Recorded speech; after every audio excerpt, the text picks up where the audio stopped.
Darby, old girl. What happened to him? Hurt his head? No, his foot. Then how come his head's bandaged? We're going to a masquerade party. He's the Sheik of Araby, and I'm a quart of buttermilk. Great little sense of humor you got there, kiddo. Hello, Nursey.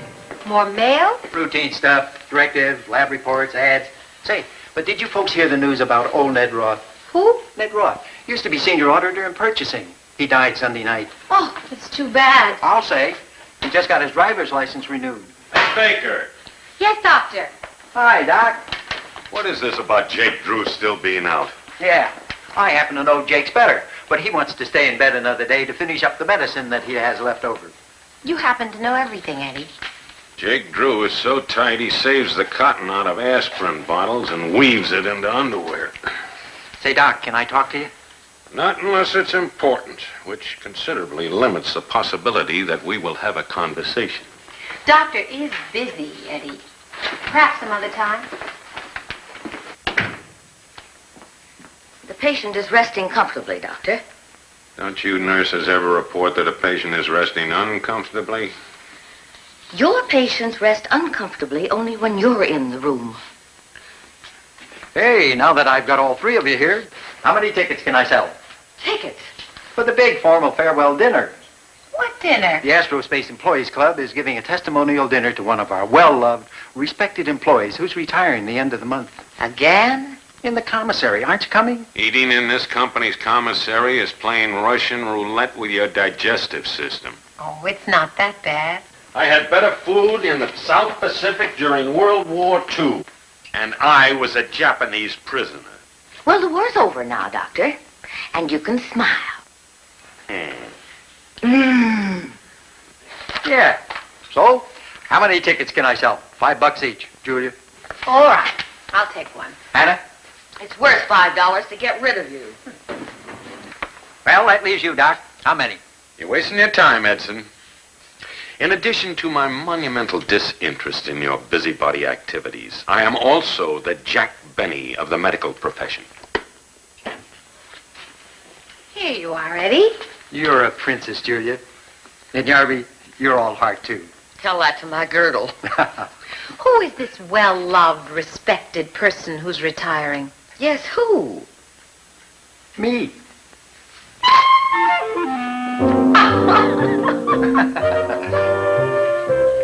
Oh, Edson, if you're really quitting, I'll buy that whole book of tickets.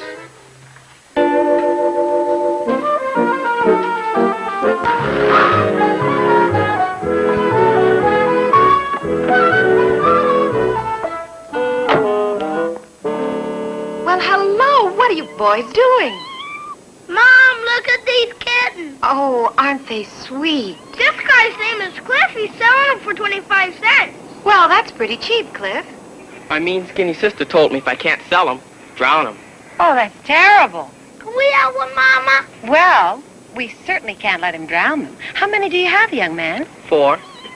4. Why don't we take them all? Oh, boy! Corey, you and Earl take the box upstairs. And here, Cliff, here's $1. If you want the box too, it's 10 cents extra. Well, you're quite a businessman. Yes, ma'am. I'm planning on becoming a millionaire. Mm-hmm. I think you'll make it. If my mean, skinny sister's old cat keeps on having kittens, I will. Whoa. Can I show my mom and ask her if we can have one for $1? But they only cost 25 cents. I want $1. I'm planning to become a millionaire, too.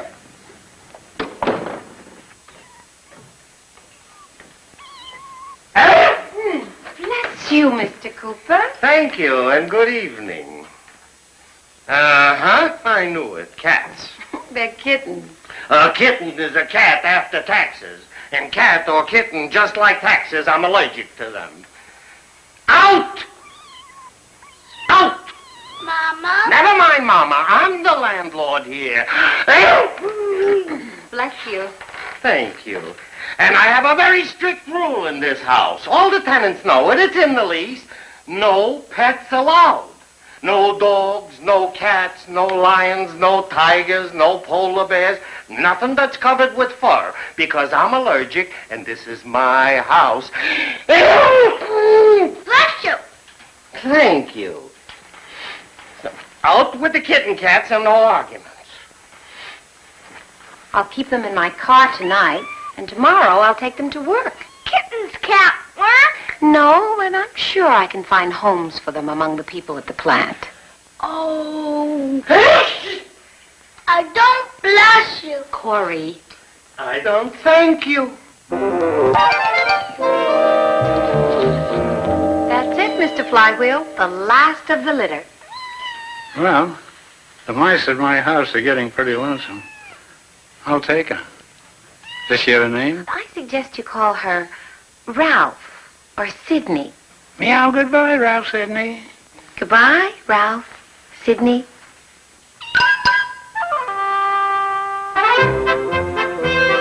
Goodbye, Mr. Flywheel. Now that the Julia Baker Kitten Adoption Agency has placed the last of its foundlings, perhaps I can get back to my chosen profession. Yes. Check the patient in the hydrocollator room, then get Jake Drew up from recuperation and back to his section. Jake, now what's ailing our resident hypochondriac? He's recovering from a very bad haircut. Oh.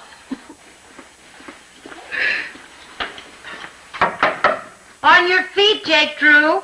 It's time to get back to work. Oh, Julia. Not now, Eddie. Get up and put your shoes on like a good boy. These are for you. What's that? Lemons. Did Mrs. Yarby order lemons? She doesn't need lemons with that sourpuss. They're for you, to take home. I grew them in my backyard. How thoughtful of you. Oh, I didn't grow them myself, you understand, but my tree did. How thoughtful of your tree. Thanks, Eddie. Just put them on my desk, please. Hi, Mom. Corey, what are you doing down here? Carol had to get her car fixed, so I was waiting in L.J. Wagonon's house. Hi, Julia. Good evening, Len. I hope my son hasn't been too much of a nuisance. Don't be silly. Hey, Dad. He's the nuisance. What? Ask Mrs. Baker if Corey can. Can you what? Go fishing with Earl and me next Saturday. Oh, Deep fishing. Saturday? You're supposed to get a haircut. Oh, he can get that in the morning, can he? We won't leave till 11. The half-day boat out of Santa Monica sails at noon, and we'll be back by 5. With lots of fish. Very well. On one condition. What? That you don't bring back lots of fish. Happy Friday, Dr. Watson. Edson.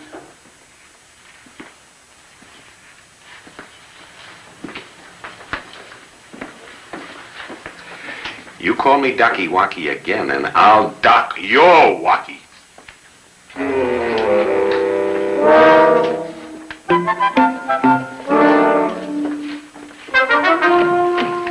Well, how pretty. Oh, about time you noticed. I meant the flowers. Yeah, I grow them in my backyard. For me? Well, here. Thank you, Luther Burbank. Just one? The rest are for Julia. Where is she? On an emergency at the commissary. I think the chef cut his wrist on one of his biscuits. You're a regular Phyllis Dollar. Diller. Not you.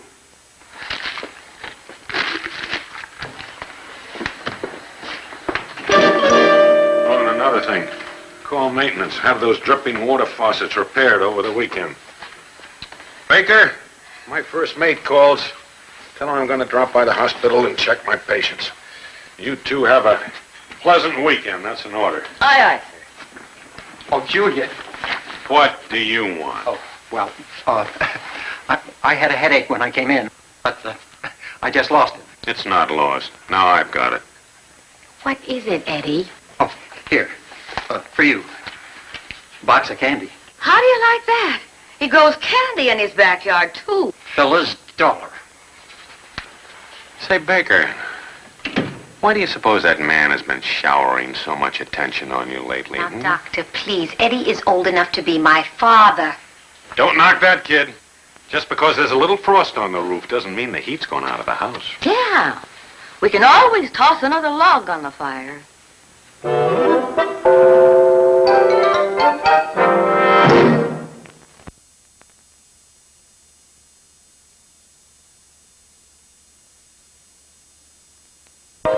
Let's go, boys. Go to lunch. Honey, I told you not to fix anything. We'll get something on the boat. Take this anyway. You know how hungry Earl gets on the ocean. And on the land. Come on, Dad, let's go. Yeah, bye, Mom. Bye, son. Have a good time and obey Mr. Wagadorn. You too, Earl. If they don't obey me, I'll feed them both to the sharks. Get going, fishermen. Happy halibut. Happy fishing. Oh, the baby. I wish he were old enough to go with them. I'll be right back.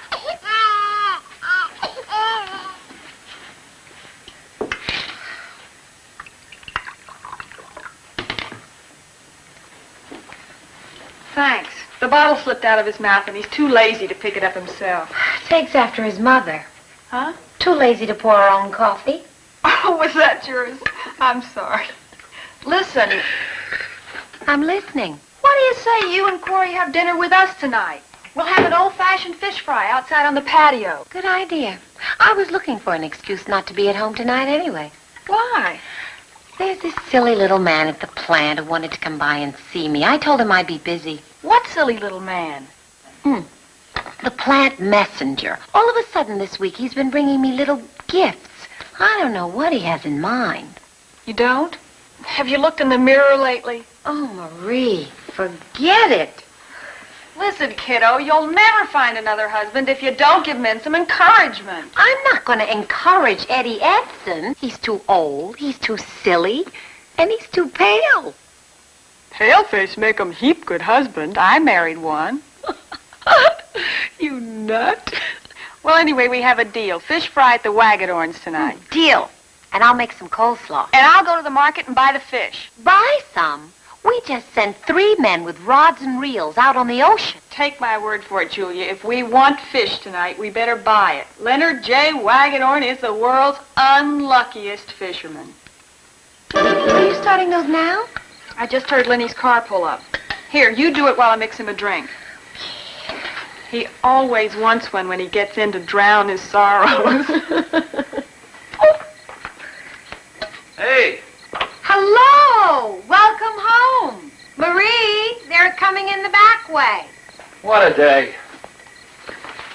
Lenny, you never come in the back way. You must have caught some fish. Me? And spoil my record? Where are the boys?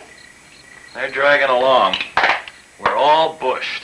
See, Julia? I told you he never catches anything but a sunburn. Not even one little bite? Oh, plenty of bites, but halibut are too tricky for me. Hey, Dad, help us. Help yourself, big shot. You caught 'em, you haul 'em. Caught what? Fish! They didn't. Yes, we did. Luckiest 2 kids I ever saw. Halibut, bonita, bass, every bait they dropped. Bingo. I don't believe it with my own eyes. And Earl J. Wagadorn won the jackpot. Caught the biggest fish of the day. $12. Yeah, let's go spinning on a chicken dinner. Yeah. Yarby! What clown put these frozen fish in the icebox with the antibiotics? It was no clown, Doctor. It was your nurse. Julia was thoughtful enough to bring them in as gifts. One for me and one for you. And I'll thank you to put mine back on ice. They're both yours. Don't you like fish? These are not fish, Mrs. Yarby. These are bonito, a saltwater savage. Fish are trout. Freshwater trout. Well, that's something new. A fish bigot. Where did Baker get these beasts? Her son caught them. Where is she now? Upstairs, distributing halibut. 4 years in nursing school, and she winds up peddling fish. Happy Monday, Hannah Yarby. And the rest of the week to you. What's that, another present for Julia? Yep. Is she here? Not at the moment. Leave it on her desk. Uh-oh, not this. It goes in the icebox.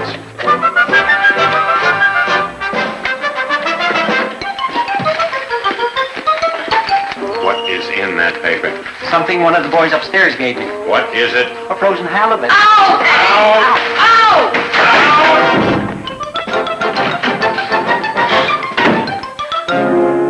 You smell it? Definitely. Do you? Likewise, definitely. What could it be, a disagreeable odor like that? It's a disagreeable odor. Good evening, Marie. Mr. Cooper? What is that disagreeable odor? What, huh? Mrs. Baker agrees it's a disagreeable odor. I didn't disagree it's disagreeable. I agree it's very disagreeable.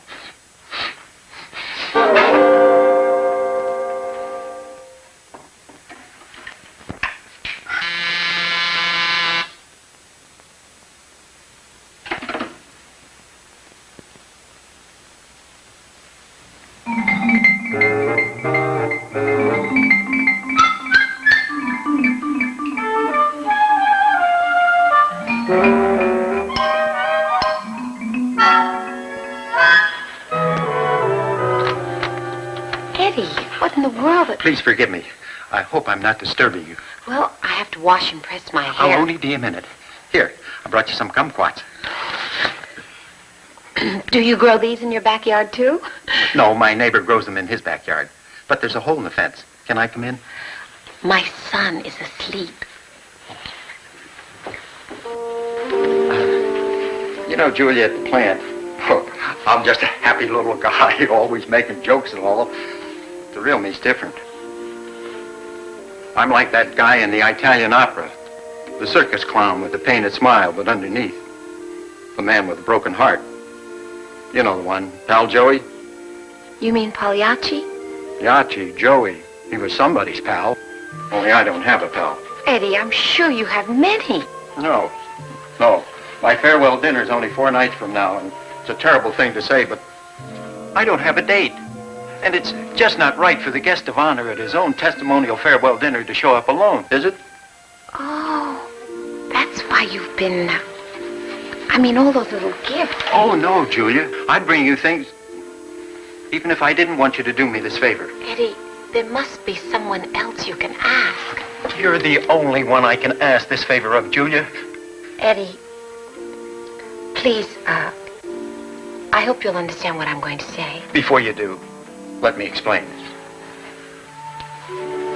I've had this crush for such a long time, and I'm not the romantic type of man who can tell a woman what's in his heart. Eddie, please. I don't want to hurt your feelings. But I'm going to the dinner with Rand Kimball in public relations. So, this is a favor I can't oblige. Why, Julia? You're the only one she'll listen to. Who? Who'll listen to? Hannah. Hannah Yarby? Oh, I've admired that woman since the first time she painted my throat. And I can tell by the way she always does it that she got a secret yen for me, too. But we need somebody like you to bring us together. Will you? Will I? Oh, Eddie! Oh. Mrs. Baker, please. Hannah Yarby's a very jealous woman.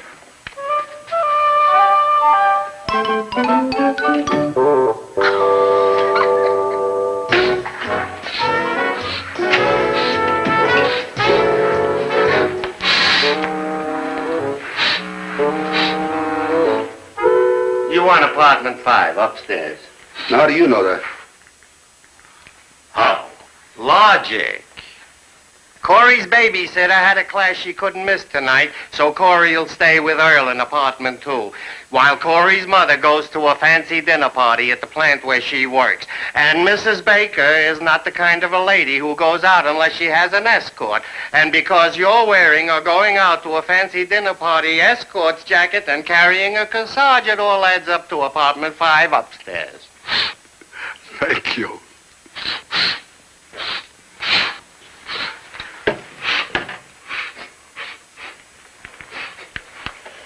Does it always smell like this around here?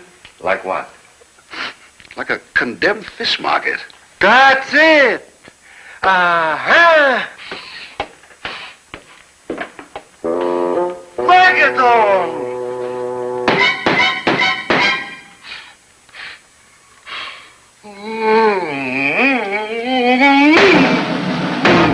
All right, what the... Mr. Cooper!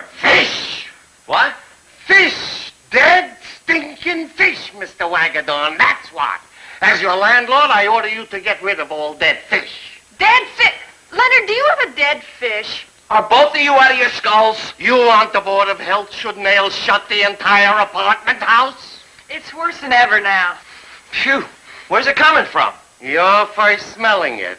All week it gets stinkier every day. All my tenants are complaining, including Mrs. Bennett, who's had a cold in the head for 7 years.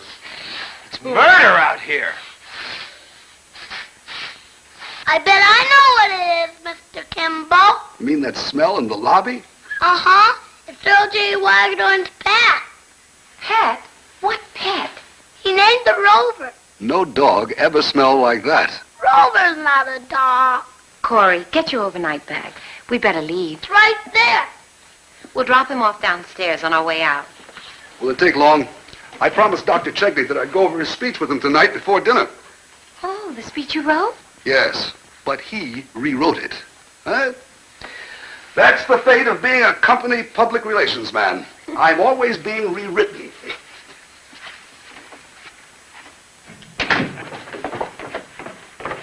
Hi, I'm here to spend the night. Go on in, Corey. Earl's watching TV. What's going on? Your nose doesn't make an announcement to you. Did you look in the baby couch under the mattress?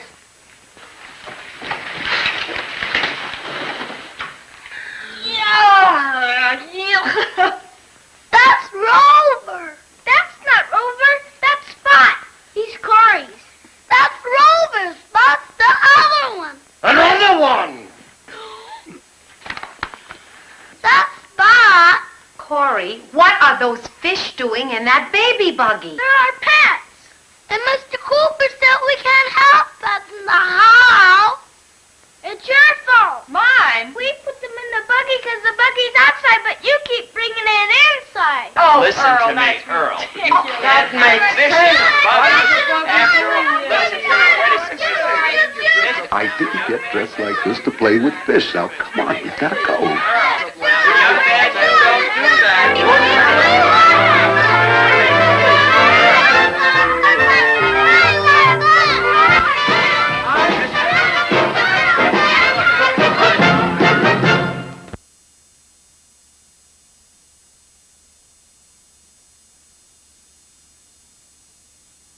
Got rid of that pest. Let's get back to work, all of us.